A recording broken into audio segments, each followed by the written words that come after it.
Jaz sem bil v pravem času na pravem mestu. Jaz sem se na NLB-ju zapustil leta 2008, novembra, 2 meseca po propadu Lehman Brothers in se potem odločil začeti resneje investirati. Če bi bil pa 5 let prej, bi se pa verjetno ujel v tistem prejšnjem balonu slovenske borze in prejšnjem balonu recimo tudi balkanskih delnic. Stanovanjske nepremičnine v Sloveniji so itak z naskokom najpomembnejši naložbeni razred Slovencev. Jaz sem za Finance napisal eno kolumno in v njej skoval termin, da smo Slovenci nepremičninski tajkuni. Na dolgi rok zgubljamo največ, če ne tvegamo. Žal moramo tvegati zato, da se donos realizira. Brez tveganja donosa praktično ni ali pa je zelo omejen. A se ti zdi, da se zdaj napihuje na Ljubljanski borzi balon?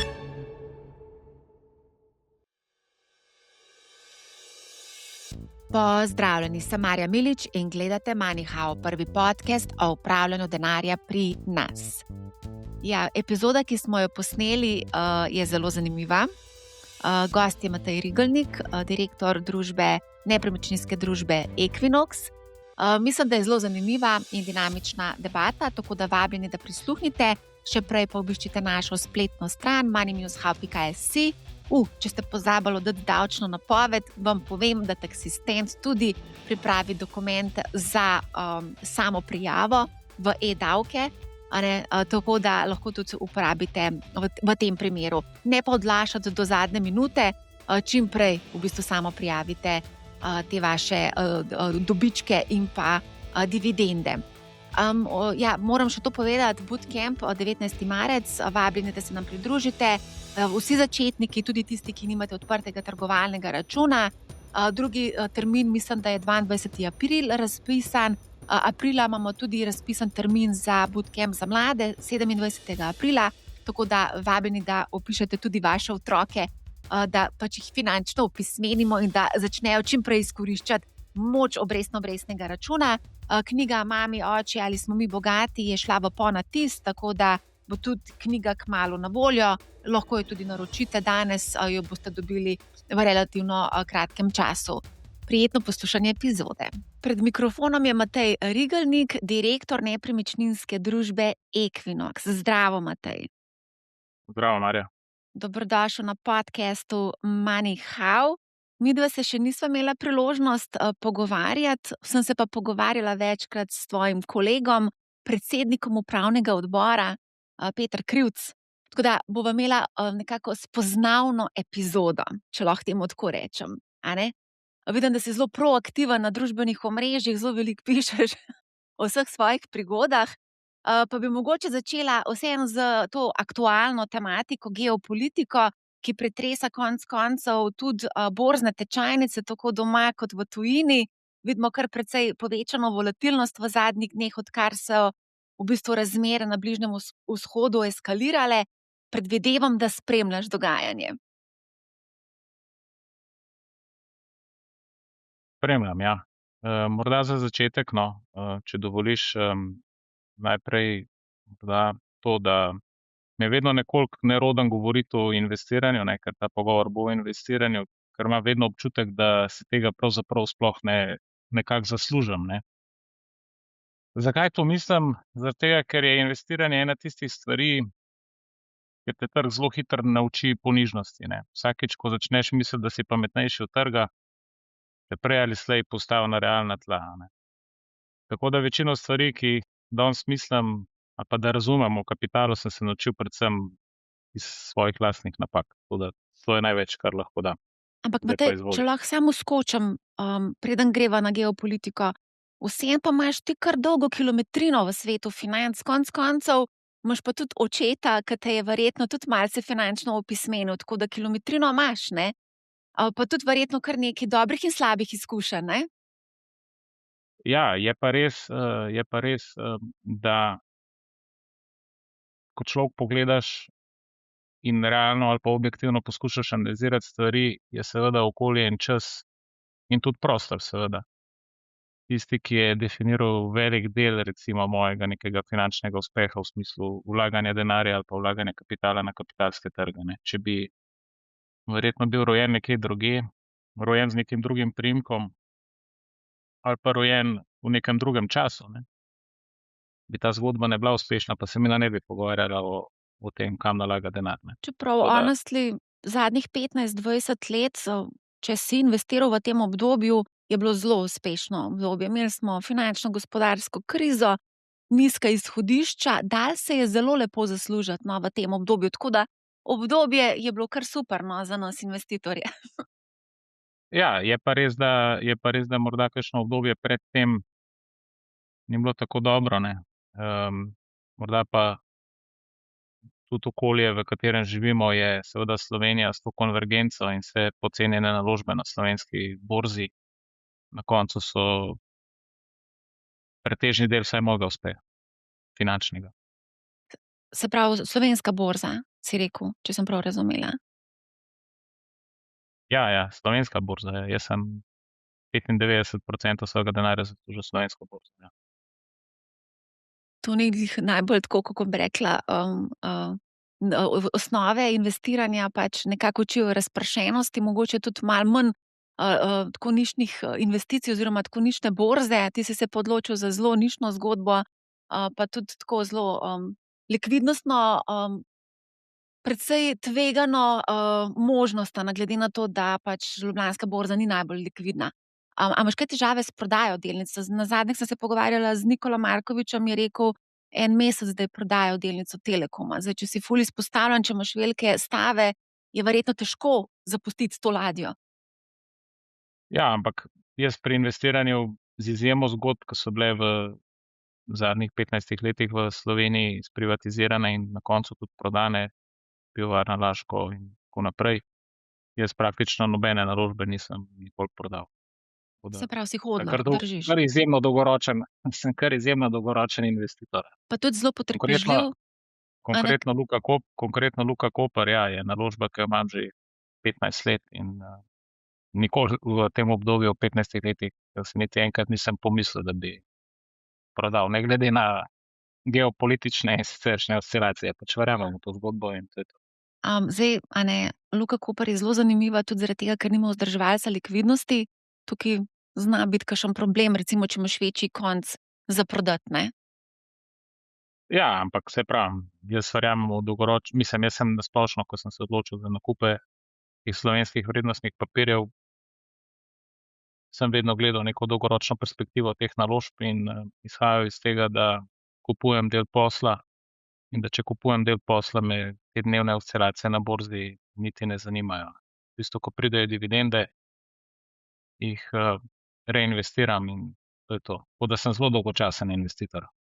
Dolgočasen pa zelo zvest investitor. 18 let je trajalo, da se je Ljubljanska borza, v bistvu indeks, da se je pobral, a ne, iz tistega dna, ki ga je dosegel 2007-2008, ne? Ja, ampak to je ta element, ki sem ga na začetku omenil, a ne. Ta moment sreče. Jaz sem bil v pravem času na pravem mestu. Jaz sem se na NLB-ju zaposlil leta 2008, novembra, prav 2 meseca po propadu največje ali pa ene največjih investicijskih bank na svetu, Lehman Brothers. In se potem odločil začeti resneje investirati. Najprej se je odbila tujina, potem se je zgodila dolžniška kriza v Evropi, slovenski skorajšnji bankrot ali pa prihod trojke, kar je pomenilo, da v bistvu v zaslužen kapital v tujini sem lahko reinvestiral v ozirno ugodnih vrednotenih in to se je zgodilo. Tako da, če bi bil pa 5 let prej, recimo, ne, če ne bi prišel leta 2008, ampak bi prišel leta 2003, bi se pa verjetno ujel v tistem prejšnjem balonu slovenske borze in prejšnjem balonu recimo tudi balkanskih delnic. Zato pravim, da je pač sreča na koncu zelo pomemben element. A se ti zdi, da se zdaj napihuje na Ljubljanski borzi balon, vidimo, padajo rekordi, praktično vse delnice dosegajo rekordne ravni, indeks dosega rekordne ravni, zelo veliko se govori o Ljubljanski borzi, tudi zaradi individualnih naložbenih računov. Danes kotacije Vzajemne, ljudska obveznica prihaja 16. Balon bo identificirala potem, ko bo počel, ne. Zdaj, vrednotenja so sigurno veliko višja, kot so bila v preteklosti. Je pa res, da se je tudi poslovanje podjetij precej izboljšalo, ne. Jaz sem recimo plačal tudi v IPO-ju delnice NLB-ja, ki jih držim takrat, nisem nič naredil z njimi, razen reinvestiral dividende. In poslovanje družbe mislim, da se je dobiček povečal za 5-krat. Tako da poslovanje se izboljšuje, tudi Luka Koper, recimo, drugi tir in tako naprej. To bo sigurno pozitivno vplivalo. Tako da morda kratkoročno, ja, ampak z nekega dolgoročnega vidika verjamem, da imamo dobra podjetja in da se bo to tudi odrazilo v denarnih tokovih in posledično tudi v cenah delnic. Zdaj, ko omenjaš Luko Koper, NLB in tudi druge družbe, nismo čist izolirani od sveta, ne. Tudi konec koncev te eskalacije na Bližnjem vzhodu, pa tudi Trump je napovedal zdaj, da bo to trajalo nekaj časa, ne. To bo vse vplivalo konec koncev tudi na gospodarsko aktivnost, na obrestne mere, na politiko monetarno, skratka na veliko stvari in to posledično lahko tudi vpliva na poslovanje naših družb. A vidiš mogoče prihod kakšne nedvomno. recesije ali pa mogoče stagflacije? Glede makroekonomskih kazalnikov, sem pa res, ne da sem slab, ampak jih zelo nerad napovedujem, ker je zelo nehvaležno napovedovati nekaj, kar je tudi v teoriji zelo težko napovedati, ne. Ampak ne glede na gospodarski cikel, ne glede na to, ali recesija prihaja, če so podjetja dobra in slovenska podjetja so v smislu zadolženosti ali pa v smislu marž, ki jih dosegajo dobra podjetja, niso prezadolžena, tako da lahko preživijo tudi gospodarski upad in recesijo. NLB z odpisi kreditov in tako naprej je dovolj kapitalizirana, da se krize iz leta 2008 ne more ponoviti.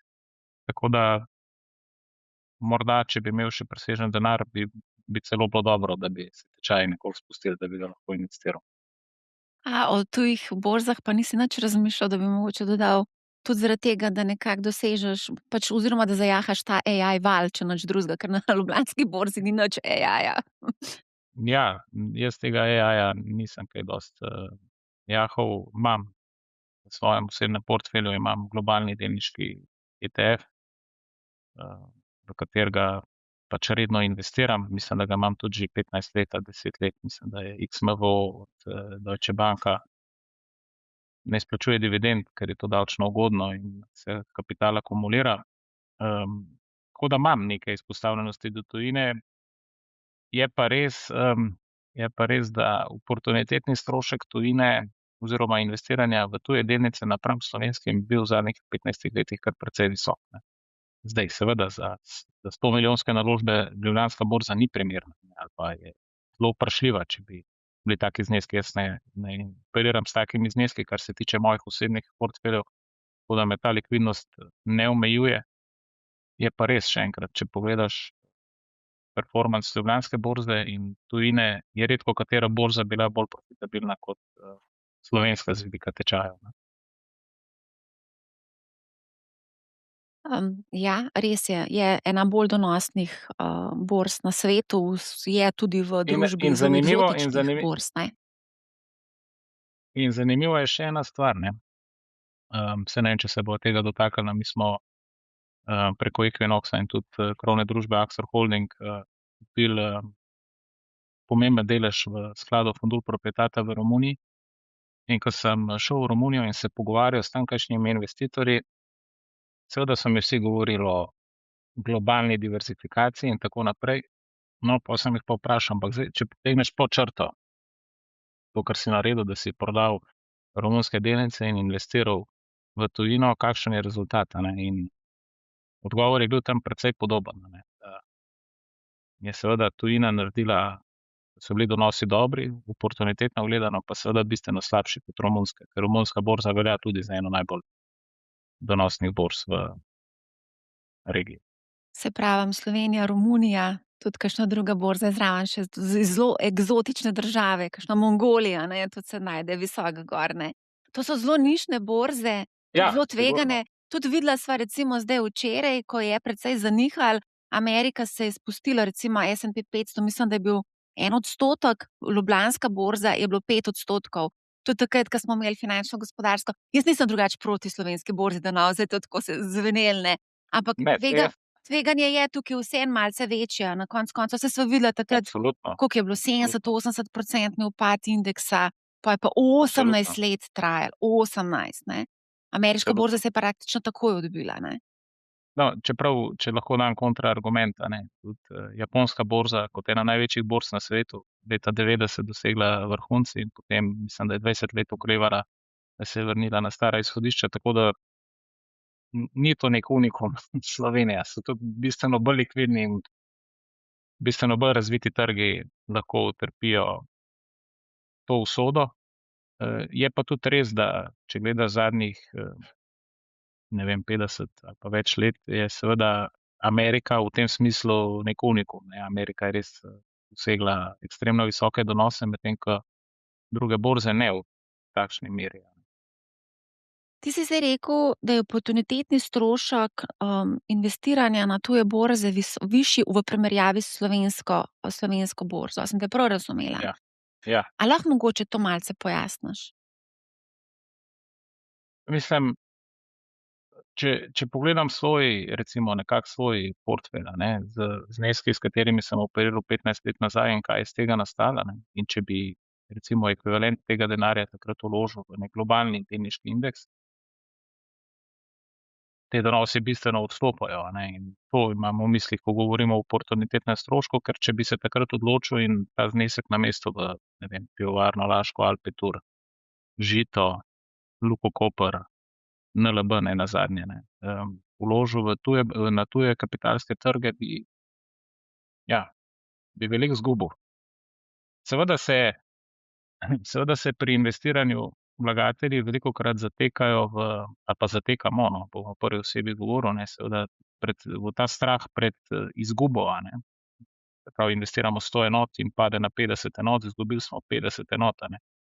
Ne zavedamo pa se toliko oportunitetne izgube, a ne. Se pravi, če bi nekaj, kar smo kupili, je zraslo iz 100 na 120, a ne, če bi pa investirali nekam drugam, pa bi zraslo na 200, to še vedno pomeni, da smo izgubili 80.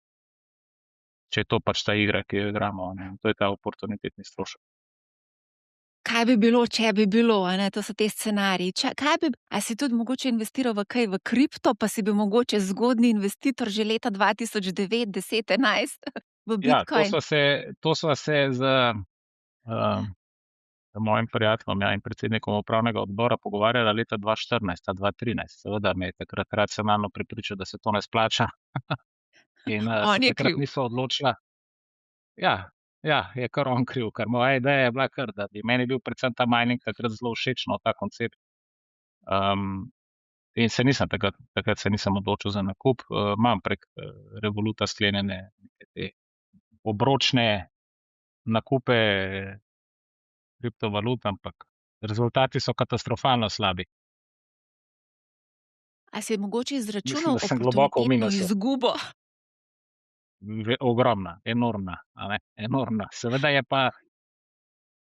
je pa to ena stvar, v katero se nikoli zares nisem poglobil, a ne, in sem jo pa naredil, ne toliko v luči nekega, bom rekel, evforije na teh kriptotrgih, ker nisem najvišji na vrhuncu vstopil v to, ampak ne glede na to, da poprečam z vedno večjo količino denarja, še vedno sem globoko v minusu. V primerjavi s čim si globoko v minusu? V primerjavi recimo, če bi investiral, prvič sem nominalno v minusu, minus, ne, ni plus, tako da je to prvi problem.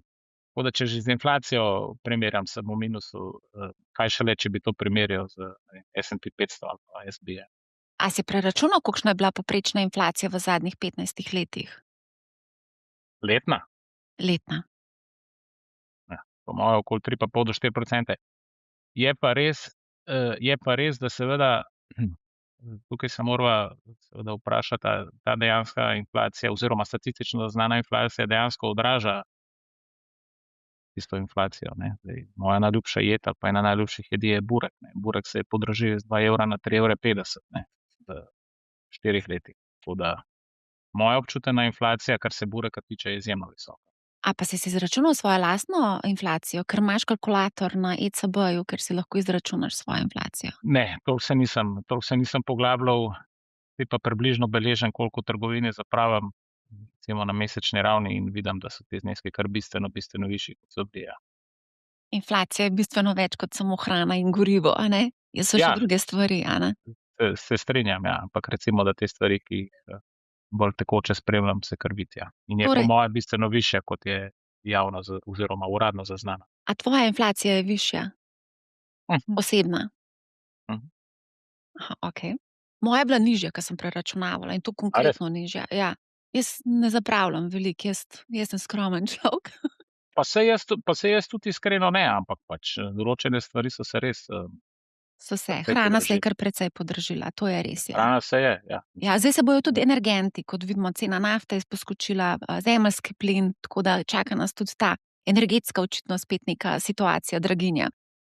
Ja, ki se bo verjetno tako ali drugače prelila tudi v, a ne, končne produkte, ne samo na ravni energentov, ne. Tudi v poslovanje podjetij, a ne, konec koncev.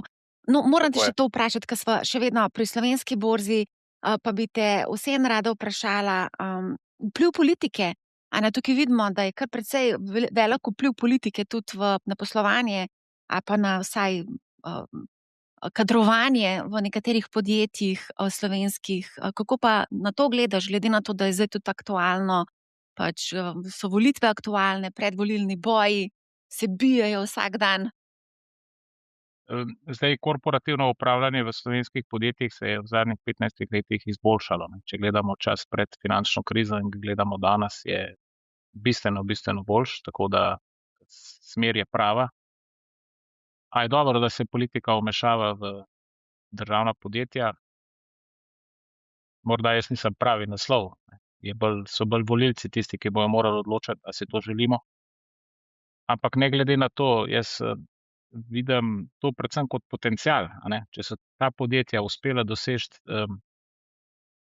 ta razvoj v poslovanju kljub vmešavanju politike, kaj bi se zgodilo, ko enkrat oziroma kaj se bo zgodilo, ko enkrat tega vmešavanja politike ne bo več, a ne. Tako da jaz vidim to predvsem kot potencial, je pa res, da dokler bo država pomemben delničar v praktično vseh slovenskih družbah, vključno recimo tudi z družbo, katero jaz zastopam, Equinox je država 18-procentni lastnik preko Kapitalske družbe,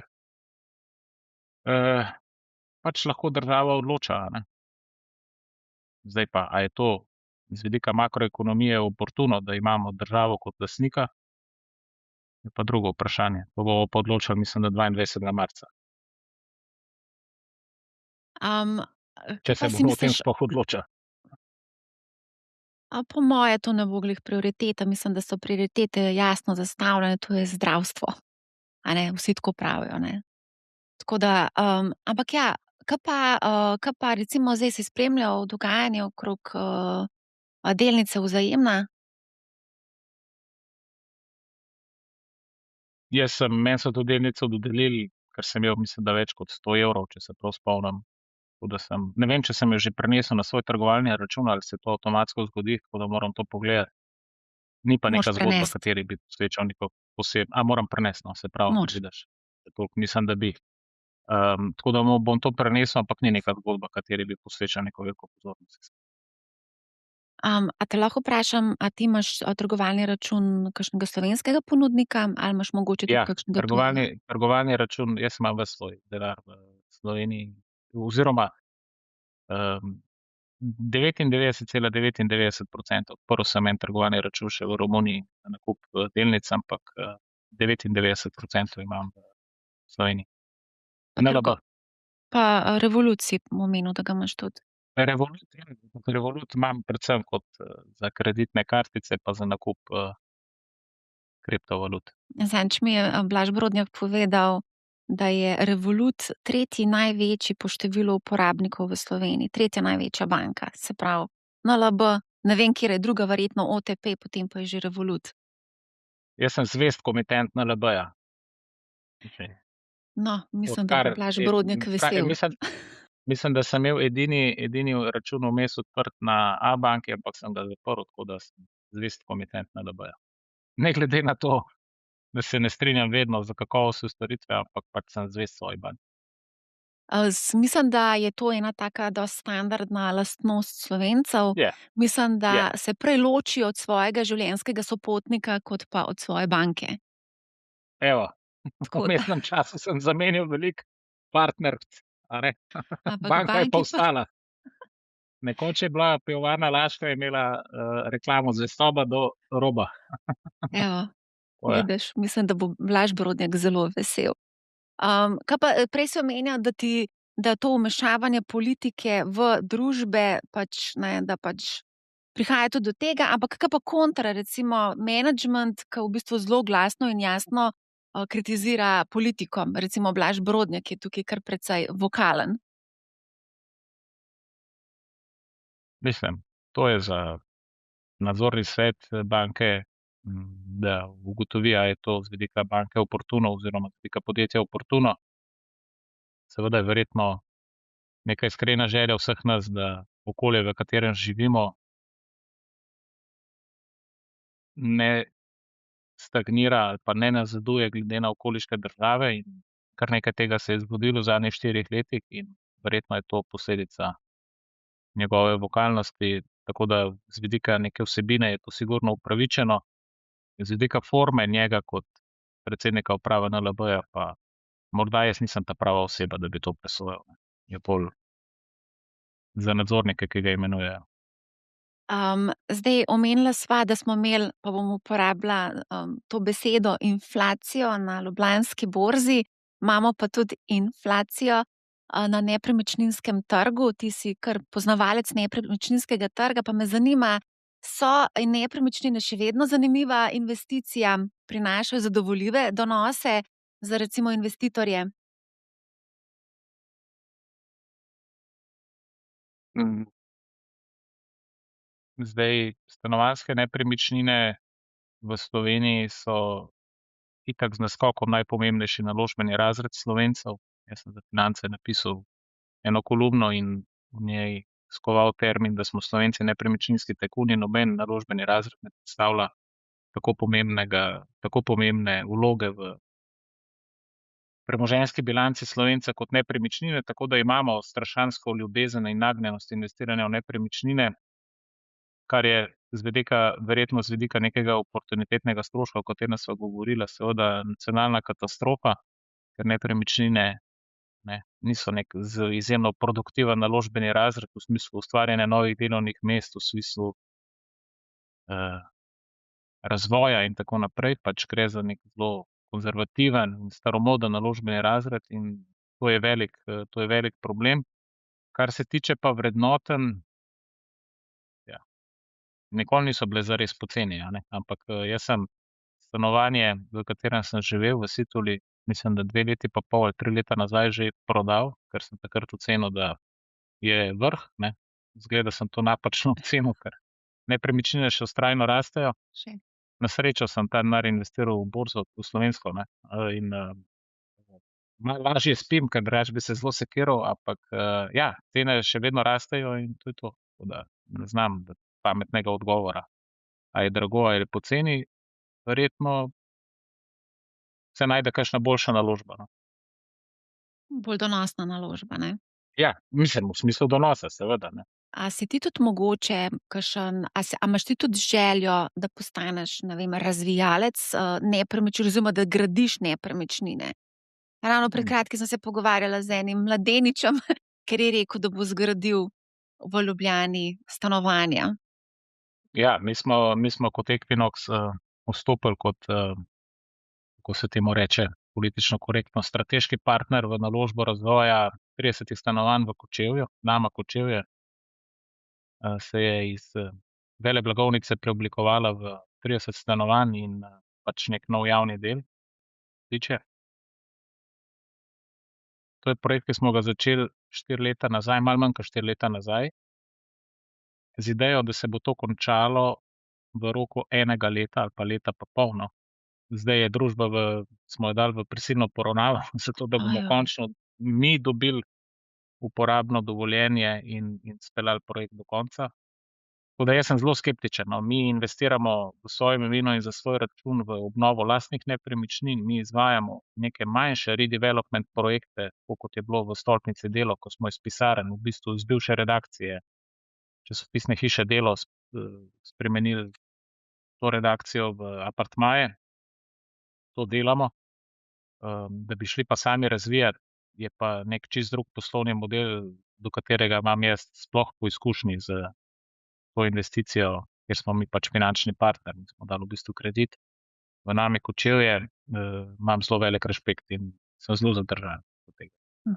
In je to nek popolnoma drug poslovni model kot dolgoročno oddajanje nepremičnin v najem ali pa neke manjše predelave nepremičnin. To so drugi subjekti.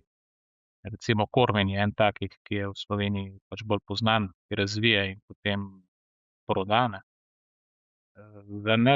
Za naš način oziroma za moje dojemanje tveganja in donosa je pa to nekaj, kar mi ni kaj posebej všeč. Kaj si rekel, da investirate v lastne nepremičnine, a lahko mogoče tukaj malce pojasniš, katere so te nepremičnine in kako ste v bistvu prišli do teh nepremičnin? Ja, Equinox je zgodba, ki je v bistvu spin-off bivšega podjetja Union Hoteli.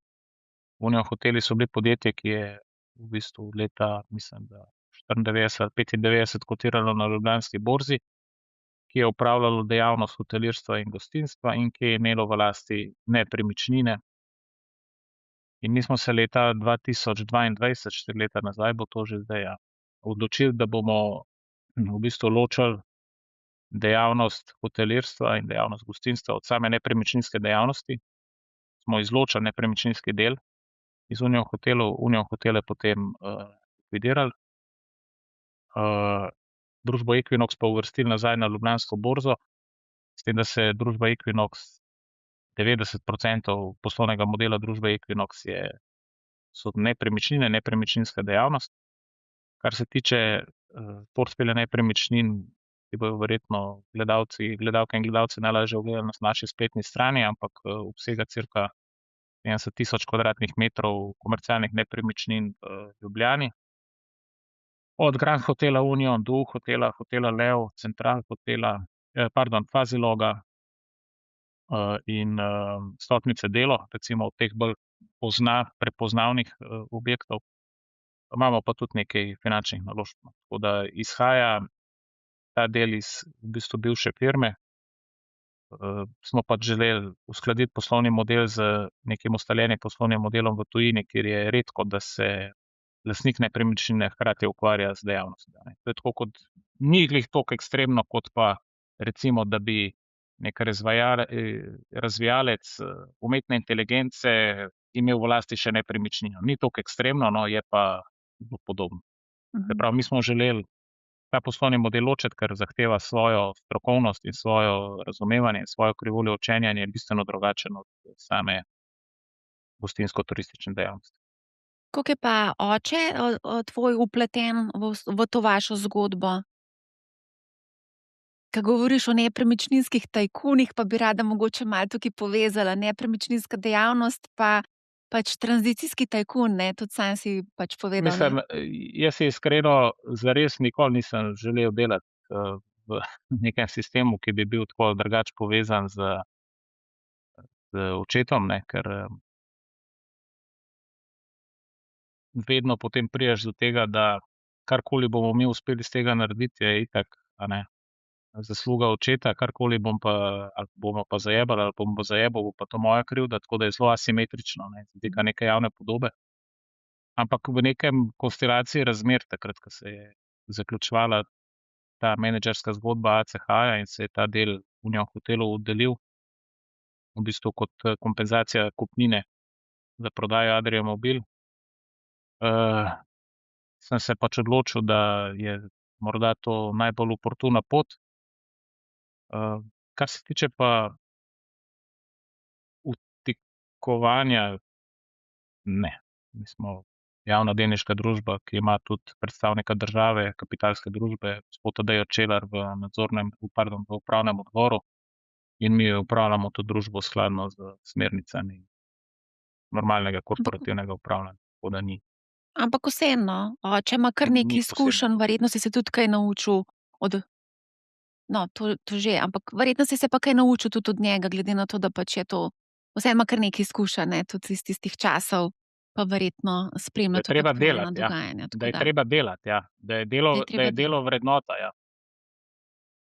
da je treba delati, ja, da je delo vrednota, a ne, in da če ne narediš vsega, kar lahko narediš, seveda to ni v redu, a ne. In, to je po moje tisto, kar je bila glavna popotnica, ki sem jo dobil, in tudi največja stvar, ki sem se je naučil, a ne, da ni popuščanja, ne. Ne glede na to, da je morda na videz premoženje dovolj veliko, da, ne vem, bi lahko užival kje s private jetom, ampak, ni mi bilo to položeno v zibelko. A lahko mogoče pojasniš za tiste, ki ne vejo ali pa ne poznajo tega termina tajkun? Kaj pomeni tajkun? Zdaj si že večkrat uporabil Ja. tudi sam to besedo, zato sprašujem, ne. Ja, mislim, saj na koncu je neki termin, ki se je skoval v Sloveniji, mislim, da v 2000-ih, a ne. Zdaj ne vem, kdo točno ga je skoval, ampak, v Sloveniji izvira iz neke privatizacijske zgodbe, ki se je dogajala v zadnjih oziroma od leta 91 do leta recimo 2010 ali pa 2006, no. In, tajkuni so nekako povezani s tistim, ali pa termin tajkun je povezan s tistimi, ki so tako ali drugače bili udeleženi ali pa pomembneje udeleženi v privatizaciji slovenskega državnega premoženja, se pravi transformacije državnega premoženja ali pa javnega premoženja v bolj skoncentrirano obliko. Koliko si bil ti takrat star, ko se je to dogajalo, in a si spremljal, kaj se je dogajalo z očetom, kaj kakšne, kako bi rekla temu, kako je, obvladal sceno, ne vem, kako naj rečem. A si spremljal, ker to je bilo verjetno zanimivo opazovati, ne, si predstavljam, ne? To so bili res taki zanimivi časi. Ja, so bili zanimivi časi, iskreno, z vidika neke medijske zgodbe ali pa tako, tudi ne najbolj enostavni časi, a ne, ker, seveda interesov je bilo veliko in, poskušale so se narisati različne podobe teh ljudi, ki so izvajali te menedžerske odkupe, in, ja, z vidika finančnega uspeha sigurno okej, ne, ampak, ali pa zelo dobro, ampak z vidika vsega, kar pride zraven, pa neka zgodba, ki, ja, vprašanje, če bi jaz, želel na tak način igrati, če bi jaz bil v njegovi vlogi, iskreno. A pa to si ti občutil tudi v šoli ali kako? Mislim, jaz sem občutil v šoli ali pa v največji meri v šoli takrat, ko je bil oče predsednik parlamenta leta 92, ne. Takrat je on postal, v bistvu je šel na volitve, je dobil pomembno število glasov, predvsem na področju Gorenja in Velenja in Žice, iz tam, kar izhaja. In je potem postal predsednik parlamenta in seveda pritiski politični so bili kar precejšnji, ne, sploh po odstavitvi takratnega ministra za obrambo Janeza Janše in je se moral takrat zamenjati osnovno šolo, ja. A res? Tako hudo je bilo? Precej, ja. Da se ne bo narobe razumelo, jaz ničesar ne obžalujem ali pa nimam nobenih travm iz tega, ampak, to so neka dejstva države, ki je šla skozi neko tranzicijo. Je pa res, da ljudje vidijo samo tisto pozitivno plat, v smislu milijonov in neke vrednosti, ne vidijo pa vsega, kar je skrito, a ne. Veliko teh stvari je očem skrito. Tudi nisem nikoli, po moje, javno to povedal, da sem takrat moral zamenjati osnovno šolo, ampak pritiskov je bilo veliko, ja, in tudi pritiskov kasneje je bilo sigurno veliko, ja. Medijskih in siceršnjih, ne. Ampak takrat sem bil že jaz odrasla oseba v smislu tranzicije, privatizacije in tako naprej, a ne. Pri 12 letih pa težko razumeš, zakaj bi ti, nekdo, ne vem, ne bom rekel grozil, ampak, vsaj pomembno vplival na tvoje življenje, brez da bi, jaz kot oseba karkoli naredil, a ne. Ja, vem, o čem govoriš, ker sem jaz tudi doživljala razne pritiske pri 12 letih. A ti bi šel kdaj v politiko? Mislim, jaz sem velik fan, Javierja Mileja, ne. Sem bil, tudi, leta 2024, praktično takoj potem, ko je bil izglasovan, sem šel v Argentino, da sem si tudi, v sami Argentini ogledal stvari. Tako da me politika ali pa politični oziroma pristop, ki ga je on ubral se mi izjemno dopade, ker sem po naravi bolj tak tip, ne, bolj anarhistično ali pa ne čisto anarhistično, ampak zelo libertarno usmerjen, zelo verjamem v svobodo posameznika in zelo verjamem v neko prostovoljni motiv, ne pa s strani države vsiljen motiv. Tako da ne verjamem pa, da bi se ta politika v Sloveniji kadarkoli dobro prodajala. Mi smo konzervativni, kar se tega tiče, in izbiramo med 50 odtenki sive, da bomo pa dejansko kdaj zamenjali to v neki bolj radikalni, pa ne toliko radikalni,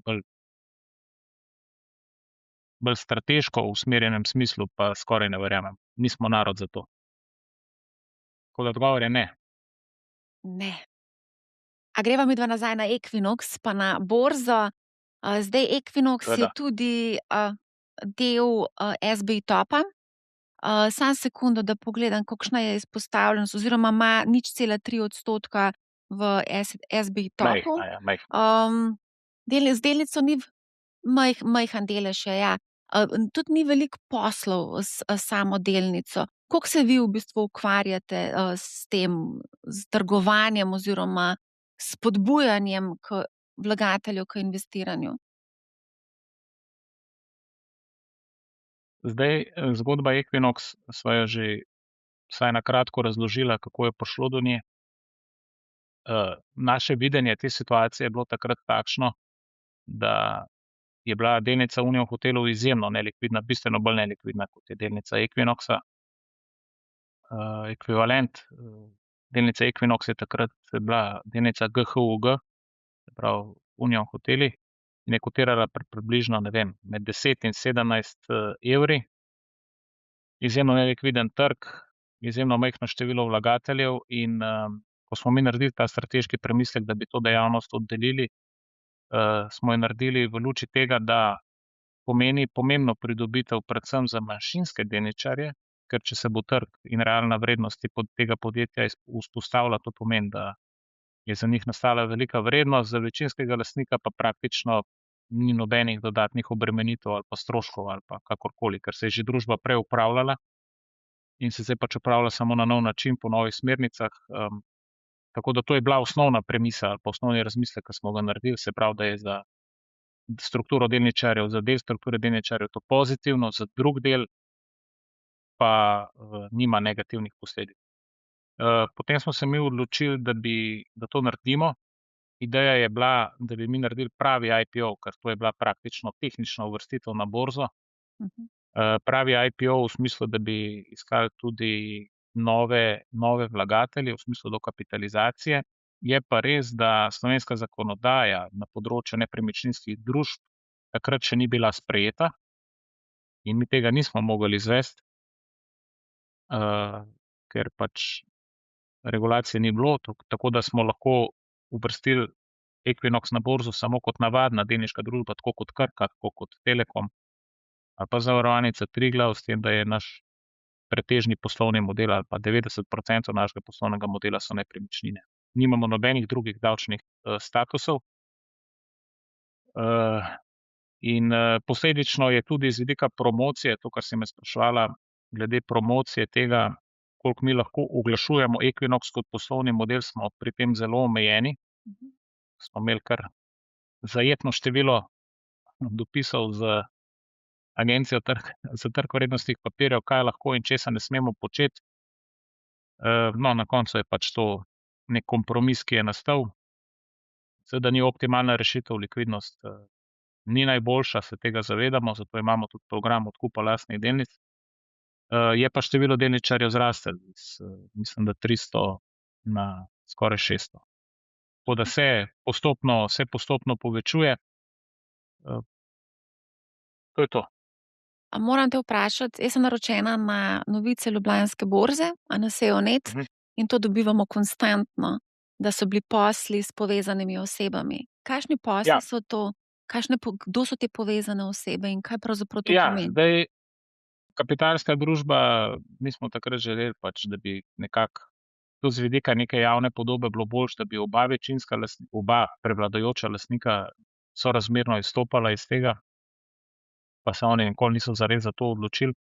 in potem je bil edini možen prodajalec Axor Holding in je, recimo, da nekaj odstotkov delnic prodal. Niso pa to neke velike številke. Mislim, da je naše lastništvo Axor Holdinga padlo iz 75 na 71,8%. Niso to neke pomembne številke.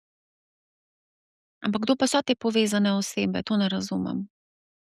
Axor Holding. Axor Holding je 75-procentni, bil 75-procentni lastnik, zdaj pa je cirka 72. Ne. Zato, da se je ta free float ustvaril, te 3 ali pa 4 dodatne odstotne točke, je Axor Holding prodajal od same kotacije naprej. Se pravi, imate pa 600 delničarjev zdaj po Ja, zadnjih cirka 600 podatkih. delničarjev, tako da število delničarjev še vedno narašča. Bomo letos poskušali še z nekimi drugimi aktivnostmi spodbuditi z dnevom odprtih vrat in tako naprej, da se bi ljudje morda ali pa investitorji v večji meri za to odločali. Seveda pa se zavedamo omejitev. Kdo pa so sploh delničarji? Kakšen profil ljudi je to? Od do. Saj mislim, da 10 največjih itak razkrivamo, tako da so javno objavljeni. Ostali so pa, ne vem, iskreno, nisem nikoli se zanimal za to, kdo ti ljudje dejansko so. Smo v konstantnem stiku, če so kakšna vprašanja, ali pa tudi redno objavljamo, se trudimo, kot prva družba objavimo letno poročilo na borzi, redno objavljamo kvartalne rezultate, poskušamo na transparenten in enostaven način ljudem predstaviti ali pa investitorjem predstaviti, kaj ta poslovni model je. Različni. Verjetno povprečen investitor na Ljubljansko borzo. A lahko mogoče pojasniš, povedal si, da je Equinox nepremičninska družba, pa če lahko pojasniš, kakšna je razlika med nepremičninsko družbo in pa nepremičninskim skladom REIT, Real Estate Investment Trust. Ja, to je tista zagata, na katero smo naleteli, ko smo to delnico uvrstili na Ljubljansko borzo nazaj, to tehnična uvrstitev. Takrat je ideja sigurno bila, da bi mi postali tudi v upravljavskem smislu REIT, Real Estate Investment Trust. Kakšna je glavna razlika med nepremičninsko družbo in recimo da nepremičninskim skladom ali pa REIT-om, je ta, da ima REIT oziroma imajo te strukture, ki so regulirane strani ekvivalentov agencij za trg vrednostnih papirjev, pomembno davčno prednost, da vkolikor izplačajo 90% dobička v obliki v obliki dividende, ne plačajo davka na dohodek pravnih oseb. Mi tega privilegija nimamo kot nepremičninska družba in zato smo pač zavezani plačilu davka, in je pa po drugi strani strošek regulacije take družbe manjši, kot bi bil, če bi bili nepremičninska investicijska družba. Ne. Tako da to je. Drugače sam osnovni poslovni model je pa zelo podoben. Slišala sem, da je zdaj neka želja, da se en slovenski REIT sklad naredi in da se ga uvrsti, mislim, da celo na Ljubljansko borzo. Ja, verjamem, ampak mi smo pretehtali slovensko davčno zakonodajo in seveda ugotovili, da preoblikovanje v tem trenutku ni oportuno z vidika delničarjev. Ker bi bil strošek regulacije bistveno previsok glede na nižji davčni izplen ali pa boljši davčni izplen, če tako izrazim. Medtem ko si ti zdaj to razlagal, sem šla seveda prečekirati lastnike oziroma delničarje vaše družbe, Axor Holding, kapitalska družba največ, Intercapital Securities so na 3. mestu. Zanimivo, Boscarol se tudi najde vmes z 0,2,6 odstotnim deležem. A to Ivo Boscarol, ne? Mislim, da je, ja. Skratka, okej, za tistega, ki ga to zanima, se to lahko mogoče malo bolj podrobno potem tudi sam pogleda, ne. A te lahko vprašam, glede na to, da je bilo zadnje čase zelo tako dinamično na slovenski borzi, tudi Igor Štembergar se je kar precej aktivno udeleževal vseh možnih medijskih nastopov, zelo proaktivno poziva Slovence k investiranju v vse možne inštrumente, ki jih seveda ponujajo.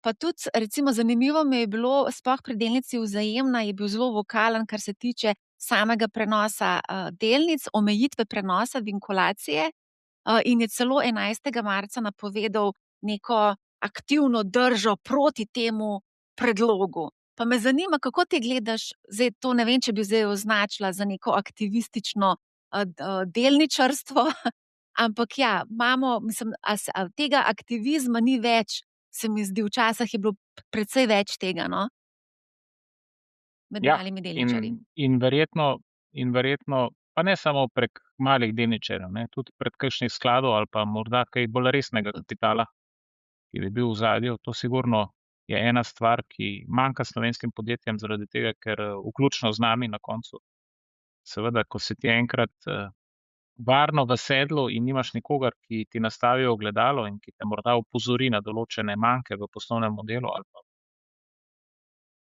načinu, kako stvari počneš, je to sigurno slabo dolgoročno za donosnost in dolgoročno za cel poslovni model. Tako da aktivističen pristop v slovenskem prostoru bi bil izjemno dobrodošel, je izjemno dobrodošel na področju malih delničarjev in bi bil tudi dobrodošel, če bi kakšen tuj sklad prišel ali pa če bi se formiral nek sklad, ki bi aktivno poskušal izboljšati poslovne modele, ne. Ker so vsi ti poslovni modeli pač z vsem tem državnim lastništvom in tem našim slovenskim gradualističnim pristopom, verjamem, da je veliko manevrskega prostora za izboljšavo.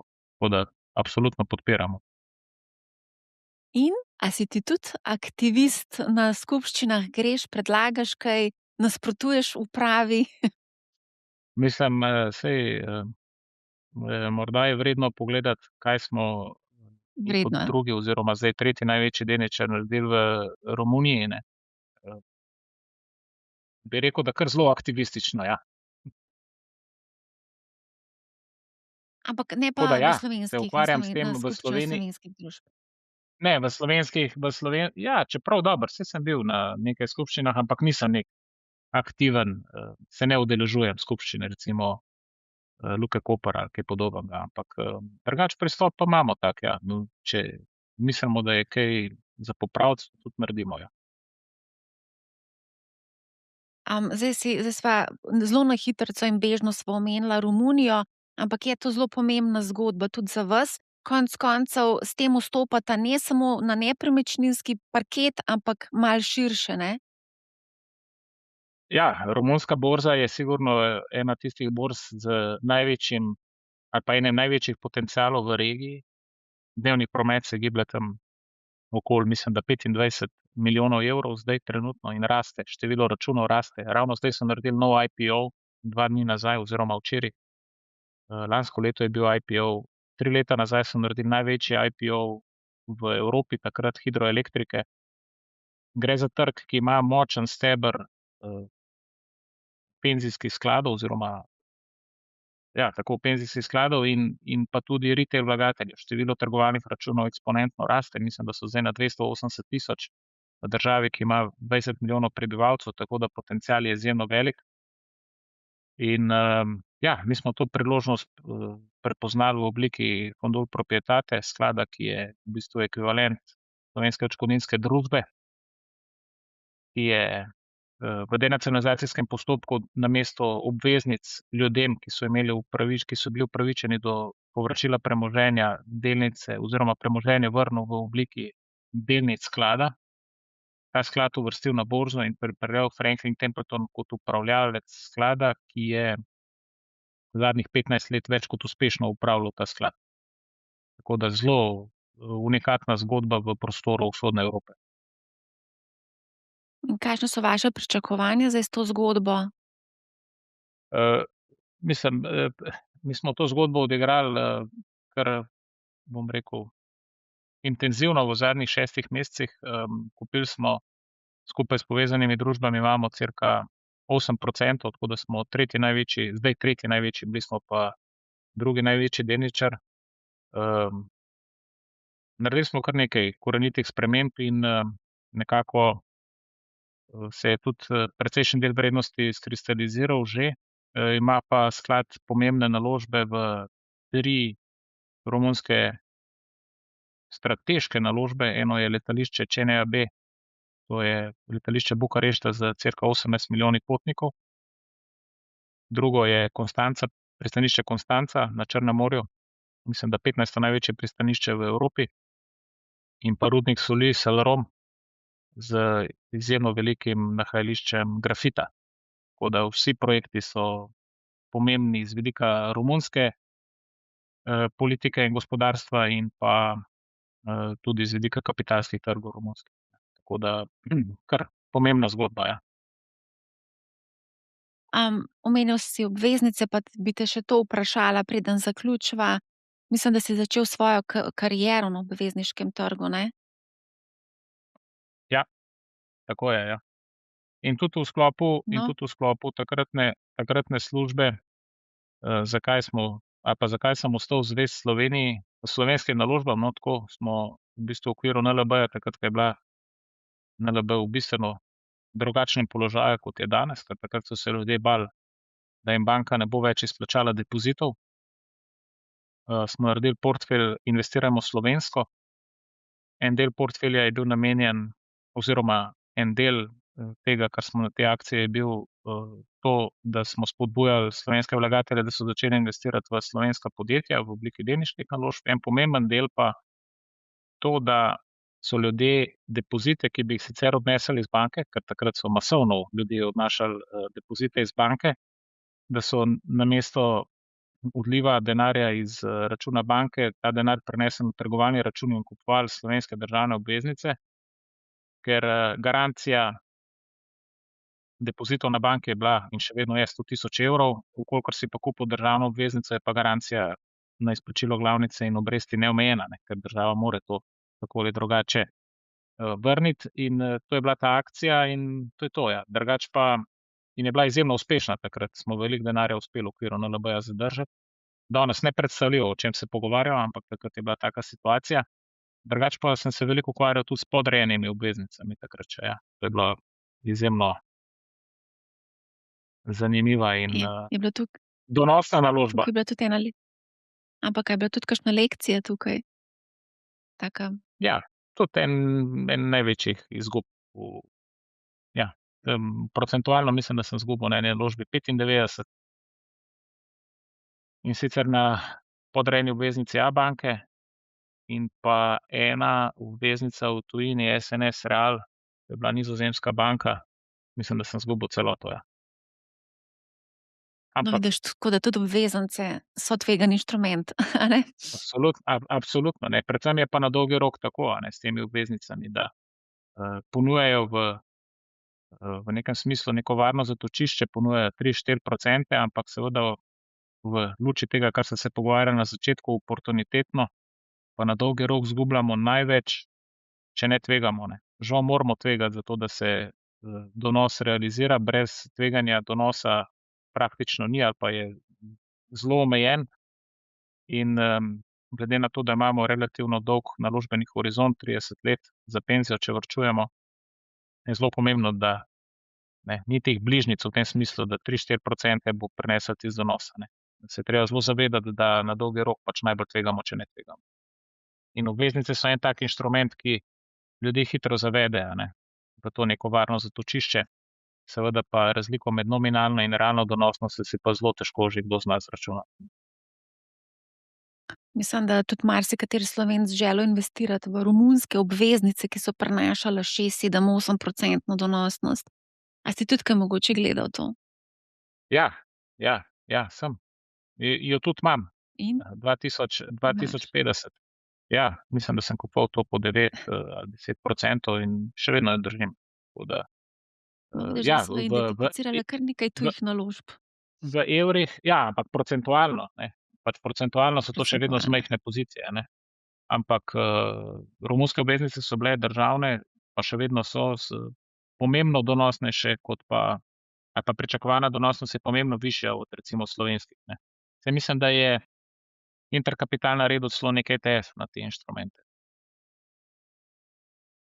Ja, z Pravo. razlogom so bolj tvegane, pa bolj donosne, a ne, z razlogom. Ja, a ne. mislim, zdaj, A pa ko si me spraševala z vidika vmešavanja politike in tako naprej v Sloveniji, ne, seveda sem to komentiral v nekem relativnem smislu glede na to, kaj sem videl drugje, in, lahko rečem, da je tega v Sloveniji relativno malo glede na recimo Romunijo, ne, kamor država veliko bolj posega, tako da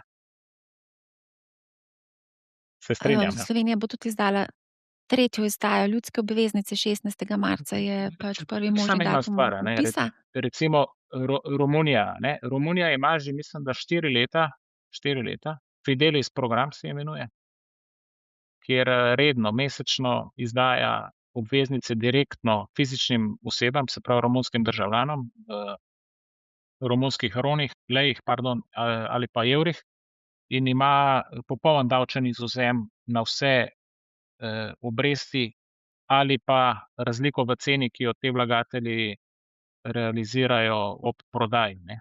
Se pravi, zdaj midva se pogovarjava o 2 izdajah, recimo ali 3 izdajah, slovenske ljudske obveznice, v Romuniji je to vsakdan. Toliko je kapitalski trg bolj razvit in toliko so ljudje, bolj seznanjeni s temi inštrumenti kot na primer v Sloveniji. In to je pomembna prednost. Mm. Ja, mislim, da pri nas je zelo slaba pismenost, kar se tiče investiranja v obveznice. A si mogoče tudi ti investiral v slovensko ljudsko obveznico? Sem, sem, ja. Prva, druga Sem. V izdaja? tisto v prvo izdajo sem investiral. In mislim, da še vedno imam, ali Razmišljaš, kdaj da boš zapade. tudi zdaj v tretji? Ne, ne, Triletna je bila, tako da ja. Ne boš. ja, mislim, da je še, ja, ampak, ne, zaenkrat, nisem imel tega namena. Ostajam INR-ji, zvest kakšna svojim so tukaj tvoja ostajam zvest svojim slovenskim delniškim naložbam, tako da če bojo padci večji, morda še kaj dokupam. INR Samo sigurno še glede zelo dobra zgodba, korak v pravo smer. Edini pomislek, ki ga tu imam, oziroma edini komentar, ki ga na to imam, je to, da smo to naredili daleč prepozno. Druga stvar pa upam, da to ne bo skoncentrirano izključno in samo v slovenske naložbe, da bi to napihvali dodatno še vrednosti slovenskih naložb, ampak da se bojo vlagatelji razumni in da bojo del premoženja ne tako nespametno kot jaz, ampak investirali, tudi kam drugam, ne. dober nasvet za konec. Hvala ti, Matej. Najlepša hvala. Hvala tudi vsem, ki ste nas spremljali. Poslušajte Money How, ne bo vam žal in lep pozdrav.